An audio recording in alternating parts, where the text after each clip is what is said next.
పని వాళ్ళకి వాష్రూమ్ ఉంది కదా, అది నువ్వు వాడుకో. పండగో పబ్బమో వస్తే బట్టలు నేనే పెడతాను. ఎలాగూ నీ భర్త ఎక్కడికెళ్ళాడో నీకు తెలియడం లేదు, వస్తాడో రాడో తెలియడం లేదు.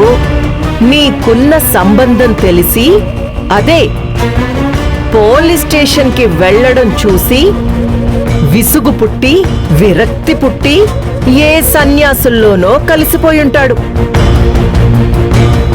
నీ కూతుర్ని నీ దగ్గరికి తీసుకొచ్చాక ఇక్కడే పక్కనే ఒక గవర్నమెంట్ స్కూల్ ఉంది, అక్కడికి పంపిస్తే చాలు. ఫీజు కట్టాల్సిన అవసరమే లేదు. నీ కూతురికి ఒంట్లో బాలేదన్నావు కదా, ఏదో ఒక గవర్నమెంట్ హాస్పిటల్లో ఎందుకని ట్రీట్మెంట్ చేయించట్లేదు? నీ కూతురు ఫ్రీగా ఉన్నప్పుడు నా కాళ్ళు చేతులు నొక్కమని చెప్పొచ్చు. నా చెప్పులు తుడవడం ఇలాంటి చిన్న చిన్న పనులు చేయించొచ్చు. రోజుకి నీ కూతురికి 100 రూపాయలు ఇస్తాను. మీ మీద గెలిచి గెలిచి నాకు బోర్ కొడుతుంది.